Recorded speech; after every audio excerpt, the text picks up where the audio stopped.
before we get into the game and kind of how the line or anything of that sort has changed. The biggest news today obviously revolves around John Emery, LSU's running back, who's been waiting to see if he can be reinstated from the NCAA. Of course, academically ineligible. Ross Dellinger from Sports Illustrated was the first to report that the NCAA has not reversed their decision. They have once again ruled John Emery academically ineligible. Dellinger did follow up in that report and say that Emery and his attorney, Don Jackson, will now pursue other action to continue to fight this ineligibility. But for right now, LSU will continue to go forward without their presumed starter at running back coming into this season.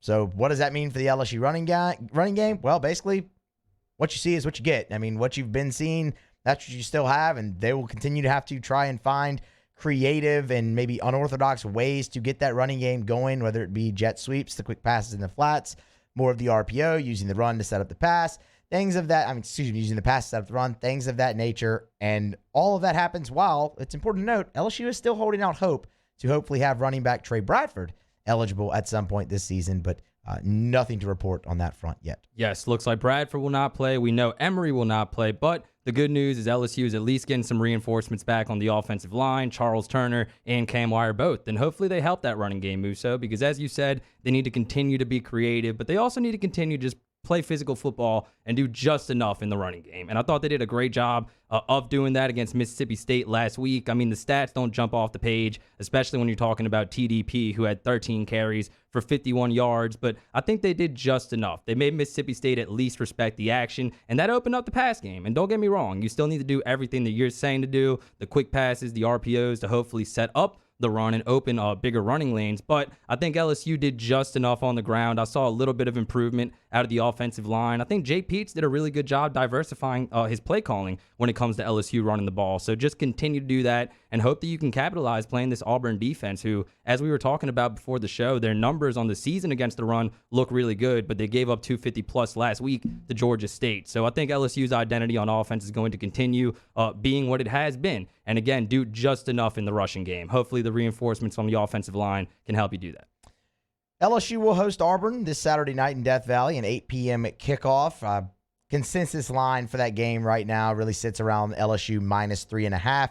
Could be up to 4, depending on where you look. The total stands at 54.5. So Coach O and Brian Harsin for Auburn both took their turn on the SEC Coaches Teleconference today. Let you hear a little bit from what each had to say, kind of keeping with injury and eligibility themes. We can start. Coach O was asked an update on Derek Stingley Jr. This is number 3, Casey, and this is the latest on LSU's All-American cornerback. I think he's in the process of seeing a doctor this week. Maybe he's seen a doctor today. He flew out of town to see a doctor. So we haven't had any results. We haven't heard anything, but I think he's in the process of seeing a doctor today. So Derek Stingley's seeing a doctor today. Look, if he's seeing a doctor on Wednesday, it stands to reason he's not going to play on Saturday. So that is very still up in the air if Derek Stingley plays again this season. Quite honestly, we don't know. So you just continue to monitor that, but you'll probably be without him again Saturday. Whatever, man. I'm excited to see Flott out there, hopefully step up again in his absence. I think McLaughlin played really well also, although he was beat on that one pass that was overthrown in the end zone that could have been a touchdown. But I think those guys have kind of really taken upon themselves to play better in the absence of Derek Stingley, and hopefully they're able to do that because Lord knows when Stingley will be back. So we talked a little bit there about eligibility with John Emery and Trey Bradford. LSU did get good eligibility news today, and this is number 9, if we could, Casey. That revolves around wide receiver John Trey Kirkland and defensive end Sony Fanua. Yeah, John Trey Kirkland and Sony Fanua are both eligible this week to play, which we're very happy. I'm very complimentary of both of those young men. They've practiced hard the last 4 weeks, and they're eligible. They're ready to play, and I'm excited about that. So this is why I like that, Mario. I know you look at LSU's wide receiver group, and it's really deep, it's really talented, and it's been incredibly productive. You look at a guy like John Trey Kirkland now trying to kind of fight and get his way back in there. First of all, it's a good depth piece, but you saw flashes from Kirkland last year already, and you heard Coach O there. He's practiced the first 4 weeks, kind of like what they did with Emery and Bradford. Like practice them. When they're eligible to go, they're ready to go. So he should be ready to step in. It just gives you another weapon there. I like Sony Fanua again as well, kind of for the same reason.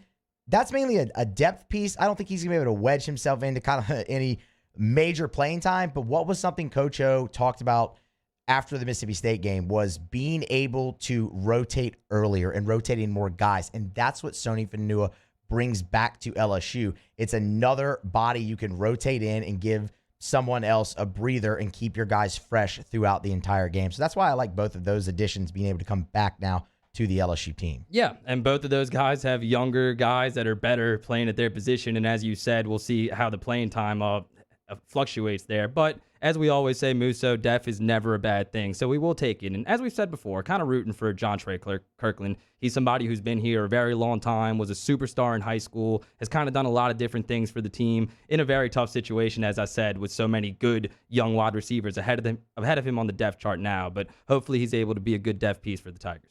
Brian Harsin, Auburn's head coach, did meet on the SEC coaches teleconference as well, and he gave some injury updates of his own, starting with his starting linebacker. That's Owen Pappoe. This is the latest on Pappoe. Yeah, Owen's been able to do some things this week, and will do more as the week goes on. So I feel like he's progressing like he needs to. He's a tough player. So, things happen, obviously. They kept him out of the last game, and he's been working very hard to get himself back. So we'll see where he's at for the next couple practices. But, Owen's an impact player. He does a lot of things for us on the defensive side. He's helped us on special teams, and he's obviously one of our captains. So having him out there helps us and makes a difference on the defensive side. It's a team captain. It's somebody they've counted on a lot at the linebacker position in 3 games, 15 total tackles, 2 of them coming for a loss. Casey, I know I said we'd go to that one next. Can we actually go to Coach 07? Coach O was also asked about Owen Pappoe today on the teleconference and the impact that he brings to the Auburn defense. Very instinctive, 99 yards rushing. We tried to recruit Owen. He's all over the field, makes plays, short area quickness, great tacklers. They're hard to block. They're hard to block because they continue to diagnose it, get off of blocks well, run to the football, and great tacklers. And then our final injury update, Brian Harsin talked about the status of wide receiver Demetrius Robertson. Yeah, D-Rob, he was available last game, and he'll be available this game. So he's been practicing, he's been preparing, and the last game he'd done those things as well. Has worked hard to get himself healthy, and this week is no different. He's was out there at practice on Tuesday, and expect as the week goes on that he's going to be ready to play on Saturday. Robertson left the Penn State game with an injury. That seems like one of those situations where it was, look, it's Georgia State. He could play, but it's Georgia State. You don't need him to win that game. Ultimately, you didn't. Looked like you might have for a minute there, but ultimately you didn't. Got away with it. And you bring him back when he's fully healthy for LSU. That's a guy who leads the team in touchdown receptions for Auburn. He's also their punt returner. So the Auburn Tigers getting a little closer back to full strength, having 2 of their key guys returning for this game against LSU. Yeah, and LSU's secondary has to really think that they have an advantage in this game, Musso, because Robertson, although he leads the team, that's in 3 games, and those stats aren't really jump off the page worthy with 11 catches and 112 yards. And they've had difficulties getting production from any of their wide receivers. So for me, the plan in this game, or the key to this game, obviously is stopping Tank Bigsby. And if you stop him, I think you stop Auburn, especially early on in this game. So he'll add definitely a dimension if he is able to go for the visiting Tigers. But again, even in the absence of Derek Stingley, I love the matchups of LSU secondary going up against Auburn's receivers. You'll probably see a lot of bend but don't break in this game as well, Mario. So kind of like the same mindset you had last week. Not necessarily the same scheme, not the same scheme really at all, because it's a completely different offense that you're facing. But the same mindset of a lot of bend but don't break. This is something Brian Harsin talked about Monday, that he wants to see his team score more touchdowns.